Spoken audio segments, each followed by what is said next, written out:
Fox 31 is your local election headquarters, and the race for the U.S. Senate is heating up. Democratic Senator Michael Bennet is up for re-election this fall, and the Cook Political Report recently changed the rating for his race from solid Democrat, downgrading it to likely Democrat. Now, that's President Joe Biden's plummeting poll numbers, and Republicans think they have a shot at winning that seat. That's why Florida Senator Rick Scott, the chairman of the National Republican Senatorial Committee, is here in Colorado meeting with the chair of the state GOP, Christy Burton Brown. They both join me live from Greenwood Village. Thank you for being here. Senator, the fact that you're here the week after the primary ballot is set says something about this race. Why do you think a Republican can win it, and how much money is the NRSC willing to spend to make that happen here?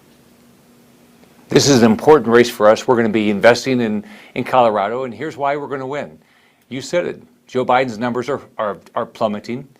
Michael Bennet does not have good, favorable ratings right now in the state. He basically lives in D.C. He doesn't live in Colorado. He's not representing the state. He's voted against energy security and energy independence. Hurts a lot of jobs in Colorado. He's voted for unbelievable spending, which causes inflation. He's voted against border security.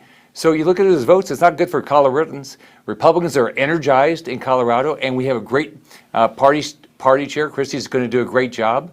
I think we're going to have a great year, and we've got two great candidates that will be on the ballot on the Republican side, and we're going to win. Let's talk about those two candidates who are on the primary ballot. They're basically at opposite ends of the spectrum here. State Representative Ron Hanks believes the 2020 election was stolen. He was at the Capitol when the January 6th riot happened. Then there's Joe O'Dea, a very moderate Republican who has said he would vote for the bipartisan infrastructure plan. Nationally, there's been a lot of talk about the GOP getting candidates who are electable in the general election. So to both of you, who do you think is more electable of those two? Well, you know, Matt, I think electability is exactly the question, and that's what Republicans across Colorado will get to decide on the primary ballot in June. We need to choose the Republican who is going to send Michael Bennet packing. Michael Bennet is a rubber stamp for the Biden agenda, and the Biden agenda is deeply unpopular here in Colorado. So Republican primary voters will choose that in June, and we'll go on to defeat Michael Bennet. Will the state GOP endorse one of the two candidates and the same senator with the NRSC?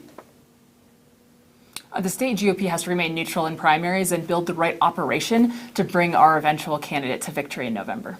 And what about the NRSC? The NRSC is not going to endorse. No, we're not going to endorse. We've got two very good candidates, but look, the voters of Colorado are going to choose the person that they want to represent them, and I know one of those individuals is going to be the next U.S. Senator. I'm going to do everything I can to make sure we win this seat. I'll be back here working hard to make sure we win, but Joe Biden's helping us every day with this unbelievable inflation. 8.5% CPI. Look at the PPI numbers way up.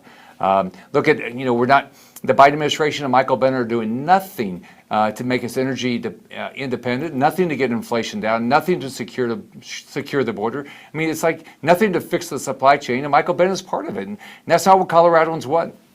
Is that enough to change the tide of what's been happening in elections here in Colorado? No Republican has won a statewide election since 2018. Republicans have lost 43,000 registered voters here in 4 years ago, and Cory Gardner lost to John Hickenlooper by 10% 2 years ago. How do you change that? That's a lot of ground to make up. Yeah, Matt, we are going to see that change in 2022. Voters across the board in Colorado, we do have 43% of unaffiliated voters. They are tired of Democrat control of Colorado for the last decade. They have seen inflation hit harder in the Denver metro area than across the nation. A crime wave due to Michael Bennet's rubber stamp of Joe Biden's open border policies, and our kids are dying at their desks in high schools because of the drugs that are crossing the border. Michael Bennet is letting all of this happen, and voters are mad, and they're going to get Democrats out of office in November. Look at the Youngkin race. Lastly, you and Minority Leader Mitch McConnell have clashed recently, particularly about an agenda you released that includes tax hikes for some Americans. Are you at all concerned that the fracturing that some say is happening in the nationwide GOP could hurt Republican Senate candidates, especially in a swing state like Colorado? Well, we're all focused on one thing, making sure we get a majority in the Senate. Everybody is focused on that. But let's go back for a second. Let's look at the Glenn Youngkin race. Biden won that state a year ahead of time by 10 points, and then we won the governor's race. So that's going to go on all across the country. We almost won the governor's race in New Jersey. And look at these school board races. Republicans are winning all across the country. So I think we're going to have a big win here because Biden's numbers are bad. We have good candidates. and Michael Bennet is not representing the interests of Colorado. Now, with regard to what we're going to do, we're going to talk about the issues that matter to people. And that's what I want to do. I want to make sure we have an agenda going forward. And we're united. We are very focused on winning Colorado. It'll be an interesting few months. The primary is June 28th. Florida Senator Rick Scott, State GOP Chair Christy Burton Brown, thanks for being here. I appreciate it very much.